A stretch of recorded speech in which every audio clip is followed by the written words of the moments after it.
Olá pessoal, vamos lá então à segunda videoaula desta primeira unidade. Lá na primeira videoaula nós falamos sobre criptografia e agora vamos abordar definições, técnicas e começar a inserir o assunto esteganografia nessa primeira unidade.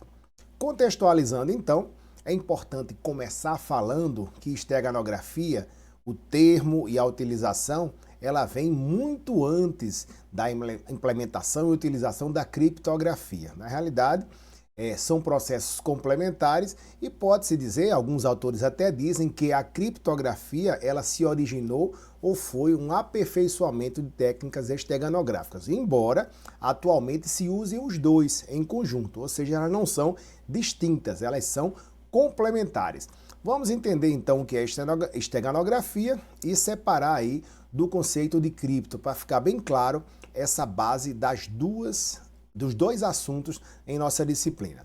Esteganografia é muito parecido o conceito, ela significa comunicação secreta por ocultação da mensagem, também do grego escrever encoberto. É muito parecido com criptografia, mas vê só essa diferença. A esteganografia é utilizada para esconder mensagens, originalmente textos, e hoje se faz esteganografia ou se usa esteganografia para esconder outros tipos de mensagem também. E atualmente essas mensagens são escondidas em imagens, vídeos ou até dentro de outros textos. Mas nem sempre foi assim. A utilização de procedimentos para esconder ou encobrir mensagens para serem transmitidas de forma secreta ou de forma a não ser descoberta, tentar não ser encoberta, remota a várias décadas antes de Cristo, como a gente vai ver, relembrando o livro de Simon Saito, o livro dos códigos, traz alguns detalhes bem bacanas aí, históricos sobre a origem da esteganografia. Atualmente, praticamente qualquer tipo de arquivo dentro de outro pode fazer uso da esteganografia. Em linhas gerais, uma técnica, ou pelo menos seria uma definição de o que é qual o objetivo da esteganografia, garantir a segurança por obscuridade. Percebe bem esse conceito, essa definição.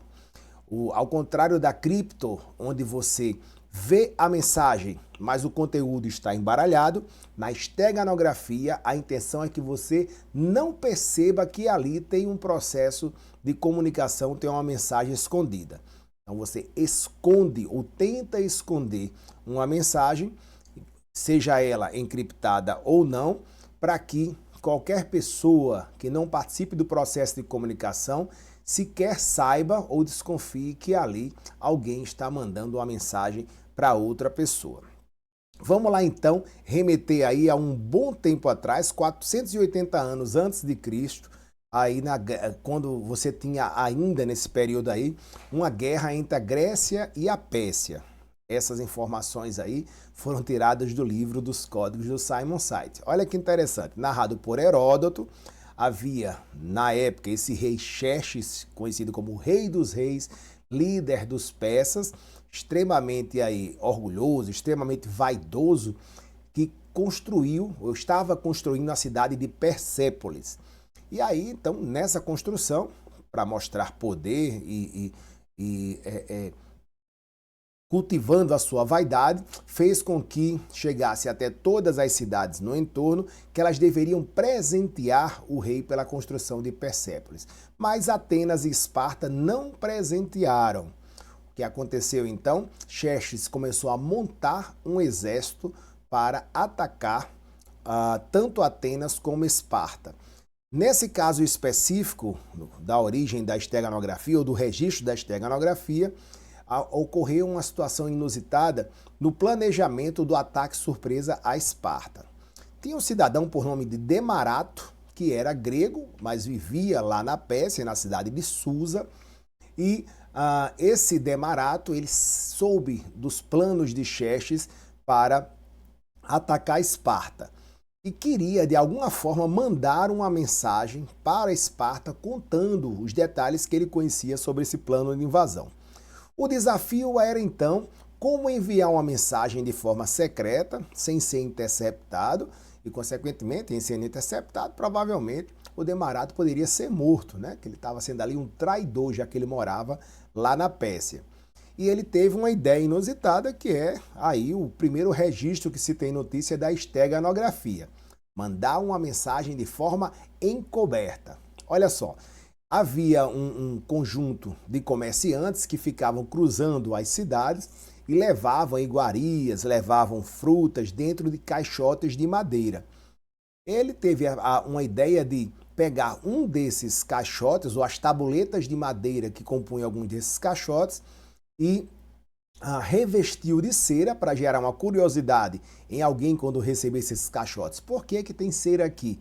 E tentar raspar isso, e botou uma mensagem nessa tabuleta e revestiu de cera. Então os caixotes foram transportados lá da Pérsia até Esparta, sem levantar suspeitas nos guardas, naquelas pessoas que estavam ali nas fronteiras para identificar eventualmente o mensageiro que levasse uma mensagem. Chegando no destino, então, a mensagem, o caixote de madeira foi entregue. Quando chegou lá, alguém teve a curiosidade de raspar a cera que revestia aquela madeira e descobriu uma mensagem. Então, a mensagem mandada pelo Demarato explicando que o Xerxes estava planejando invadir Esparta. A pessoa que viu isso, os nomes são bem interessantes aí, foi a Gorgo, a filha de Cleómenes. Foi essa pessoa quem desconfiou da madeira revestida com cera, uma técnica esteganográfica feita pelo Demarato. E aí raspou, viu aquilo, apresentou então para a liderança, né, lá de Esparta, e ao invés deles serem atacados de forma surpresa, ocorreu o contrário. Cientes de que iriam ser atacados, e detalhes sobre o plano, prepararam uma armadilha para o dia planejado da invasão da Pérsia a Esparta e humilharam o exército persa nessa invasão. Olha que interessante. Então, uma história para mostrar aí que 480 anos de Cristo há um registro de envio de mensagem de forma oculta numa tabuleta de madeira revestida por cera. Isso é esteganografia. Vamos acompanhar outros relatos aí do mesmo livro até chegarmos no conceito e na utilização de esteganografia nos dias de hoje. Vamos lá. Outra técnica de ocultação, também narrada por Heródoto e replicada no livro dos Códigos, denota que Estaeu era uma pessoa que queria encorajar Aristágora de Mileto, olha só os nomes do pessoal, a se revoltar contra o rei da Pérsia. Então havia também aqui uma intenção de mandar uma mensagem secreta e sem ser descoberto. Mas aí não, aqui não se trata da tabuleta de madeira. A ideia era que os mensageiros que geralmente levavam mensagens das mais diversas aí entre as cidades, mas nesse caso não poderia mandar pelo mensageiro uma mensagem direta contra o rei persa, pegou-se um desses mensageiros e raspou a cabeça dele e se escreveu, tatuou na cabeça do mensageiro, no couro cabeludo, a mensagem do Estaeu para Aristágora de Mileto. O que aconteceu? Esperou o cabelo crescer, esse mensageiro então passou pela fronteira. O livro não fala se ele foi interceptado, mas se ele tivesse sido interceptado, todas as mensagens que ele levava ali foram analisadas e viram que não tinha nada demais, sendo que a mensagem principal estava tatuada na cabeça dele. Chegou no destino sem problemas. Quando chegou lá, se raspou a cabeça do mensageiro e a mensagem estava lá. Técnica de esteganografia replicada ou apresentada no livro dos Códigos. Mais um interessante aqui, pessoal, uma técnica chinesa antiga. Veja só, a intenção aqui era mandar uma mensagem de forma oculta. Como? Uma seda fina.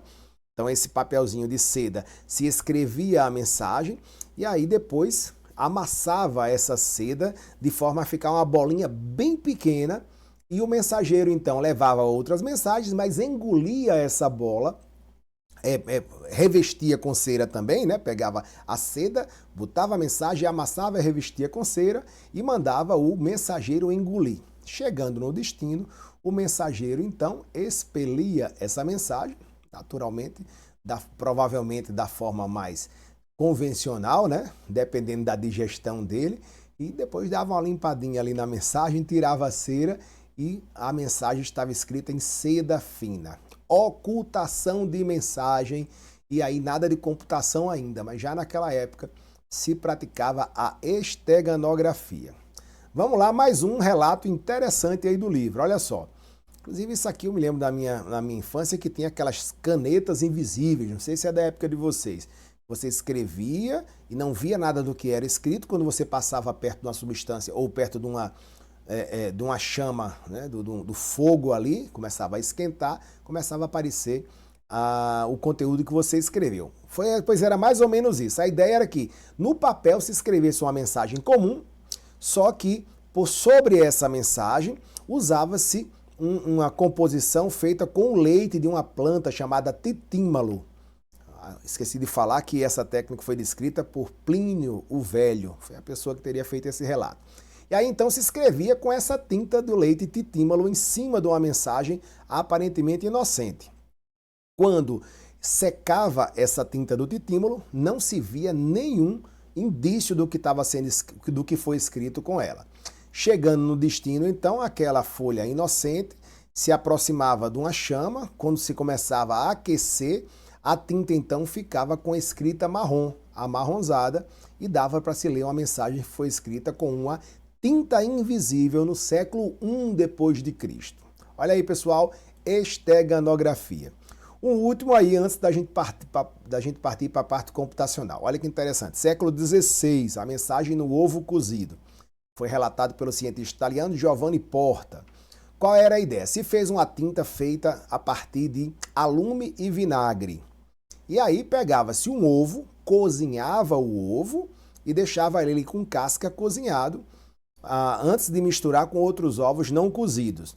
E aí então com essa tintazinha de alume e vinagre se escrevia a mensagem por sobre a superfície do ovo, na casca. Com o tempo, o que era escrito então penetrava na casca do ovo e tatuava lá dentro o ovo cozido com a mensagem. Olha que interessante. O ovo, a casca ficava toda uniforme do jeito que estava antes, e ao chegar ao destino, pegava-se ali, procurava-se dentre os ovos que foi transportado aquele cozido, quebrava a casca e a mensagem estava tatuada no ovo do lado de dentro. Gente, tudo isso é um processo histórico.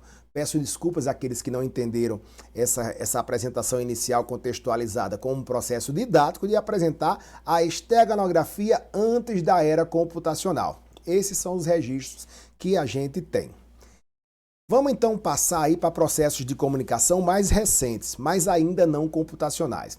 Durante situações principalmente de guerra, fazia-se uso de pessoas com conhecimento em linguística para utilizar métodos convencionais de comunicação, como jornais, livros, revistas, e colocava-se mensagens subliminares, ou seja, codificava-se usando uma técnica esteganográfica, já que estava se escondendo, dentro de mensagens comuns em jornais e em revistas. Olha só isso aqui para dar um exemplo. Essa mensagem aqui, aparentemente inocente, poderia ou foi escrita em uma revista ou um jornal. O senhor Evandro quer usar este salão, deixa eu aumentar aqui para ficar melhor para vocês. Ó. O senhor Evandro quer usar este salão temporariamente, relembre o fato ocorrido, isto poderia estragar relíquias, florais e imagens talhadas. Obrigado. E aí, sem olhar os slides lá no material, vocês conseguem ver uma mensagem secreta aqui? Você começa a procurar, ó, aparentemente nada normal. A mensagem está um pouco esquisita, mas se você procurar quem é senhor Evandro, este salão... Se para você procurar as vogais, as consoantes, pois bem, aí tem uma mensagem esteganográfica. Alguém com conhecimento de linguística precisava mandar uma mensagem utilizando esteganografia e publicou isso numa revista ou num jornal. A pessoa que sabia que ele ia fazer isso recebeu só a orientação de como fazer o processo de desesteganografia. Cuidado com trava-línguas aí, né? Disse o seguinte, pegue a primeira letra de cada palavra. E aí? Para facilitar, dá uma olhadinha aí, pessoal. Olha só. Olha a mensagem, vamos pegar só a primeira letra. Pegando a primeira letra, essa frase aparentemente inocente traz a mensagem escondida. O sequestro foi perfeito. Isso é esteganografia, uma mensagem mascarada, escondida dentro de outra mensagem. E agora, começou a ficar legal? Então isso aí já é criptografia. Eventualmente pode-se usar ferramentas computacionais para fazer isso aí também, mas não é o caso. A ideia foi usar tecnologia, ou seja, verificar como é que podia se utilizar processos convencionais de comunicação usando computadores para implantar mensagens utilizando técnicas esteganográficas. É esse o nosso foco. A gente finaliza aqui os exemplos históricos e vamos direto ao assunto. Gente, a esteganografia atual é baseada em esconder mensagens dentro de arquivos, e esses arquivos que escondem mensagens são chamados de hospedeiros. Então, no geral, você tem um arquivo, você vai usar técnicas para que esse arquivo continue sendo ou representando o que ele representava anteriormente, por exemplo, uma imagem, por exemplo, um arquivo de texto, mas de alguma forma, dentro do arquivo, você manda uma mensagem escondida. E ferramentas atualmente para fazer isso de uma forma transparente tem aos montes, algumas gratuitas, algumas pagas, algumas shareware, algumas para Windows, outras para Linux, algumas em modo texto, outras em modo gráfico. Vamos mostrar aí nas nossas atividades de fixação o uso de pelo menos 2 ferramentas para a gente fazer isso na prática, beleza? Na tela aí, só para mostrar a vocês, essa aqui é a ferramenta Invisible Secrets, que é bem interessante para o Windows. Tem uma versãozinha aí, trial paga, gratuita, mas a versão completa é paga, um valor não tão significativo. Ó. E aí você diz simplesmente no Invisible Secrets qual é o arquivo que vai ser hospedeiro, qual é a mensagem ou as mensagens e arquivos que você quer anexar, e aí os arquivos ou as mensagens são inseridas no arquivo hospedeiro.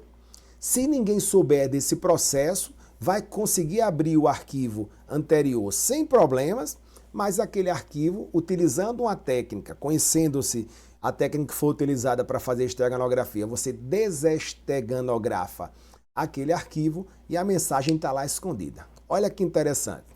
Então, na tela aí, só para gerar curiosidade, algumas ferramentas atuais, computacionais, que fazem esse processo utilizando computadores para os mais diversos sistemas operacionais, Linux, Windows, Mac, enfim.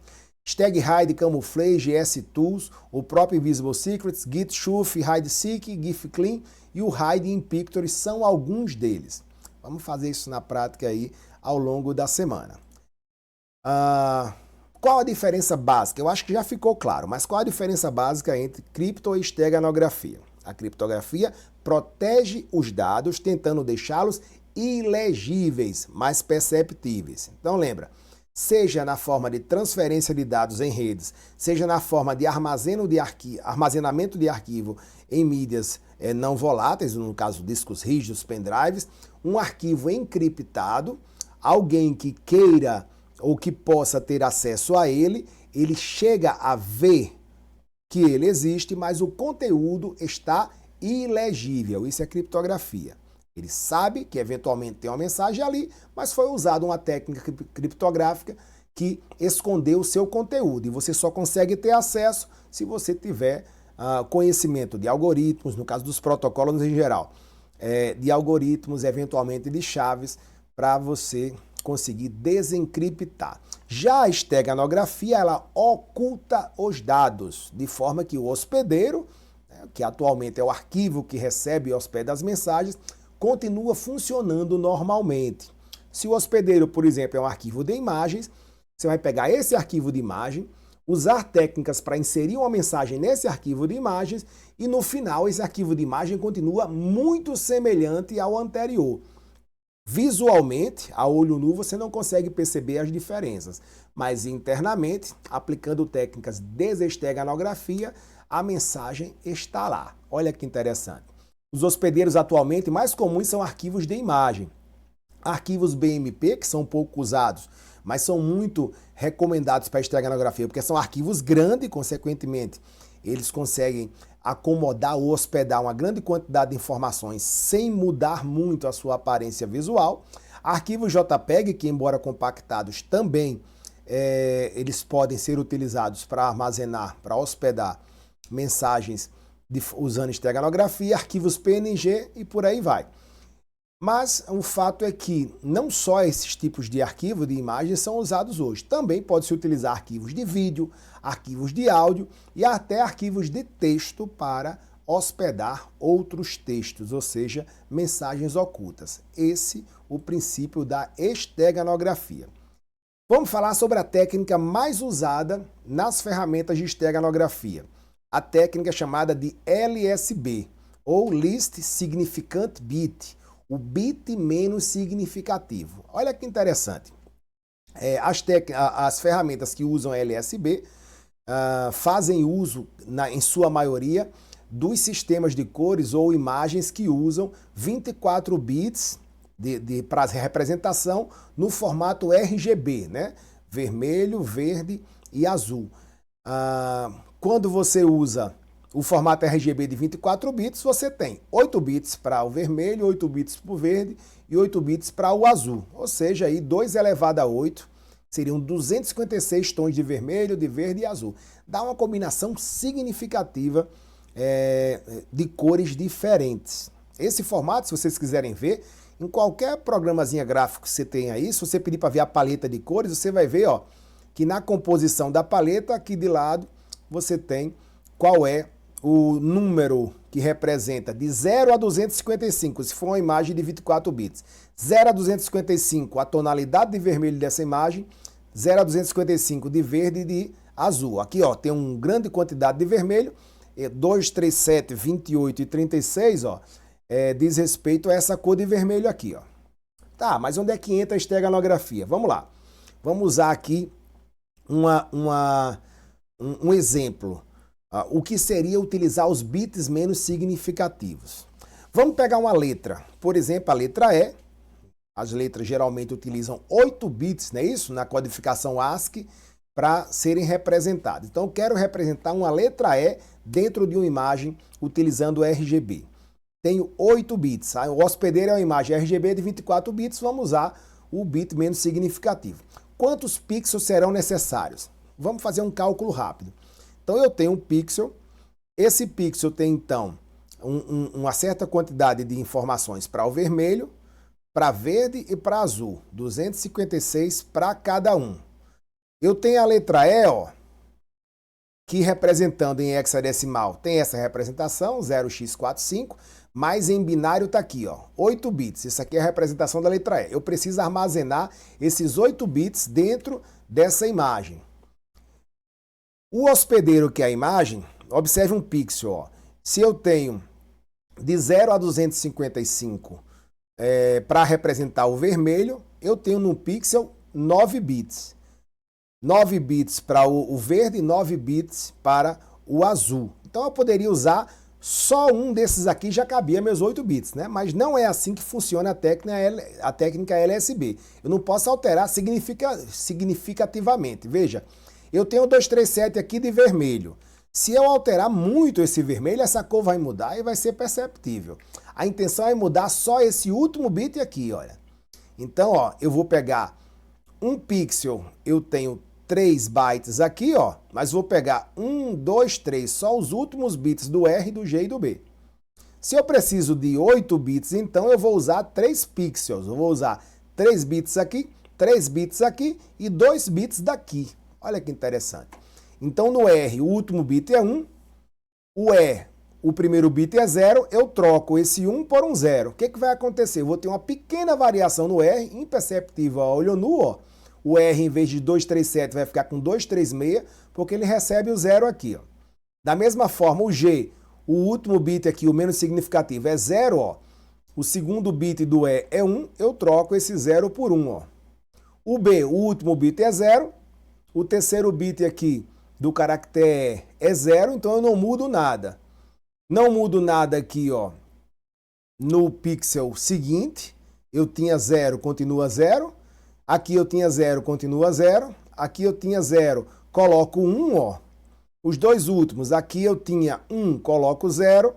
E aqui eu tinha 1, permanece 1. Olha só que interessante.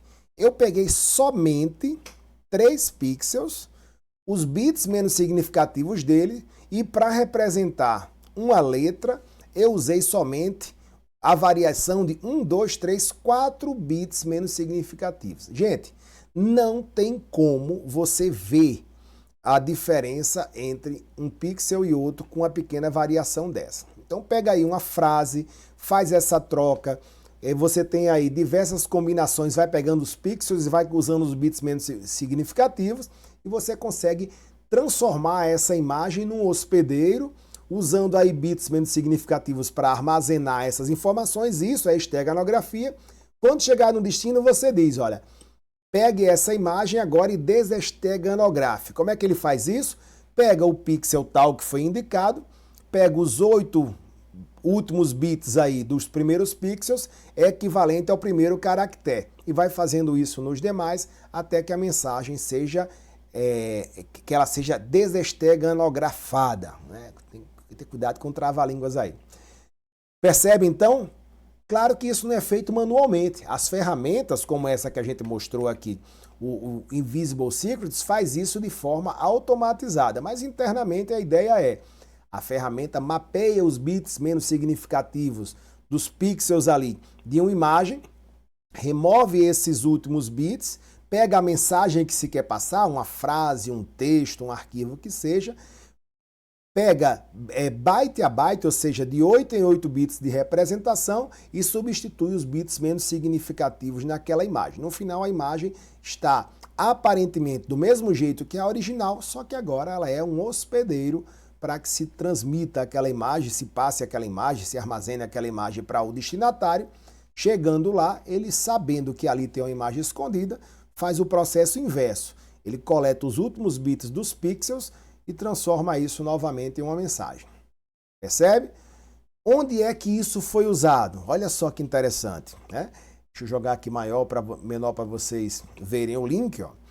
Em 2011, há fortes indícios de que um dos motivos pelos quais o FBI não identificou a comunicação entre o Bin Laden e os terroristas que atentaram contra as Torres Gêmeas no 11 de setembro, houve grampo de telefone, de celular, se interceptou pessoas, se procurou e-mail, se procurou mensagens, nada tinha de registro de comunicação.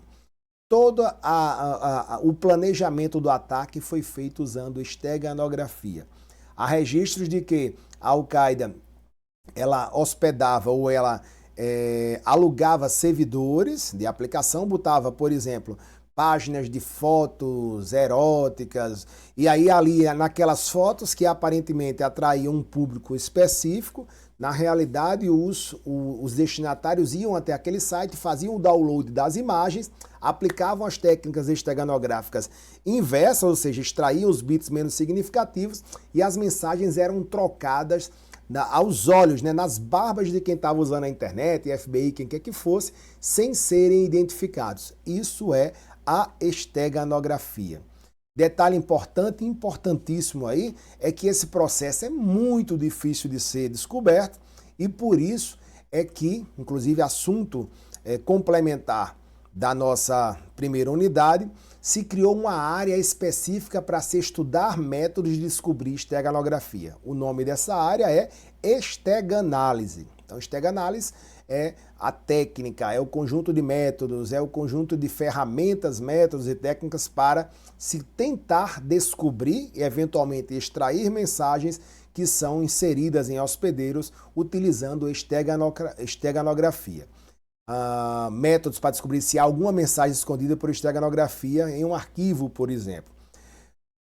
Como é que se tenta fazer isso? Bom, a ideia básica, padrão, é se descobrir a maior quantidade possível de métodos de se implementar a esteganografia. E procura-se encontrar pequenas variações para, no primeiro momento, descobrir se ali há esteganografia, para depois descobrir qual é a técnica de retirar a mensagem que está dentro daquele hospedeiro. Não é fácil, em alguns casos é impossível, mas é uma área dentro da segurança da informação que trabalha para conseguir ou tentar conseguir descobrir mensagens que estão ocultas usando a esteganografia. Então são baseados geralmente em técnicas de esteganografia que possuem falhas ou inserem padrões que podem ser detectados. Em algumas vezes, então, você tem análise visual de um arquivo de imagem, se aplica filtros ali escuros, com tonalidades diferentes de vermelho, de verde, de azul, e você percebe pequenas variações ou um conjunto maior de pixels semelhantes na parte de cima da imagem, e é um primeiro processo só. Se desconfia que ali pode ter esteganografia, mas o caminho é longo. Você primeiro tem que descobrir se tem esteganografia ali, em imagens diversas na internet, depois descobrir a técnica que foi feita para inserir aquela mensagem lá para tentar ver o processo de coleta dessa informação. Algumas técnicas, porém, praticamente inviabilizam a detecção e recuperação de informações ocultas. Naturalmente, as ferramentas procuram cada vez menos chamar a atenção, ou cada vez mais chamar menos a atenção. E isso tem sido um motivo de sucesso para a ferramenta de esteganografia. E aí vem a cereja do bolo da dificuldade da utilização dessas técnicas, junta tudo o que a gente viu nessa primeira unidade. Hoje está cada vez mais comum se usar estegano e cripto. E aí dificulta ou quase inviabiliza como um todo. Como assim? Você pega uma mensagem, criptografa com uma chave forte, depois pega essa mensagem criptografada, coloca dentro de um hospedeiro com a técnica de esteganografia e transmite. Olha que dificuldade para se interceptar essa mensagem. Tem que se identificar o hospedeiro, suspeitar que ele tem esteganografia, a partir da suspeita buscar extrair, descobrindo ou tentando descobrir a técnica de esteganografia para desesteganografar, e no final o que você tem? Uma mensagem criptografada. E aí começa todo o trabalho agora para tentar quebrar a senha, descobrir a senha do arquivo criptografado que foi esteganografado. Olha só que dificuldade. E essa é a realidade hoje nesse contexto. Cripto e estegano andam juntos, dificultando cada vez mais esse processo de identificação e extração de mensagens escondidas e encriptadas, esteganografadas no processo de comunicação aí. Principalmente quando se usa isso para o mal, as forças policiais têm buscado exaustivamente, ostensivamente, descobrir formas de fazer esteganálise. Alguns tipos de ataque aí, ou seja, é chamado de... Vamos lá, esteganálise também é chamado de ataque contra a esteganografia. É um sinônimo aí. Quais são os processos, vamos dizer assim, que são utilizados na esteganálise? Ataques aurais, retiram as partes significativas da imagem como meio de facilitar aos olhos humanos a busca por anomalias na composição de imagem. Então, as técnicas aurais, elas utilizam inicialmente técnicas para buscar anomalias na imagem e entregam para o componente humano uma última avaliação para descobrir, ou pelo menos para suspeitar se ali tem esteganografia. Parte da análise é feita pelo olho humano, parte por processos computacionais. Ataques estruturais, a estrutura do arquivo hospedeiro pode mudar significativamente quando eu receber uma mensagem muito grande. Então, a mensagem, por exemplo, é uma imagem JPEG muito pequena e se inseriu uma mensagem muito grande. A imagem ficou muito deturpada ou muito esquisito, os pixels dela, pode suspeitar a partir de sua estrutura. Ou ainda, mesmo que a imagem não seja tão pequena, um JPEG, mas a quantidade de caracteres que compõem a mensagem que está hospedada foi tão significativamente grande que o arquivo ficou muito grande. Então você diz, puxa, essa imagem aqui não faz sentido, ela poderia utilizar menos bytes. E aquela imagem ficou muito grande porque ela tem, além da imagem original, um arquivo hospedado. Esses são os focos ou as fontes de suspeita para se fazer ataques estruturais. O hospedeiro é muito pequeno, levantando suspeitas de tratar-se de um hospedeiro. E ainda os ataques estatísticos são baseados na análise dos padrões de pixels, nesse caso são ferramentas de esteganálise que utilizam estatísticas baseadas em padrões de pixels nos bits menos significativos para ver se há uma variação, uma combinação ali muito corretinha, quando deveria ser mais diversa na representação dos últimos bits. Faz essa comparação de padrões semelhantes. Beleza? Valeu, pessoal. A gente vai se falando. Até a próxima.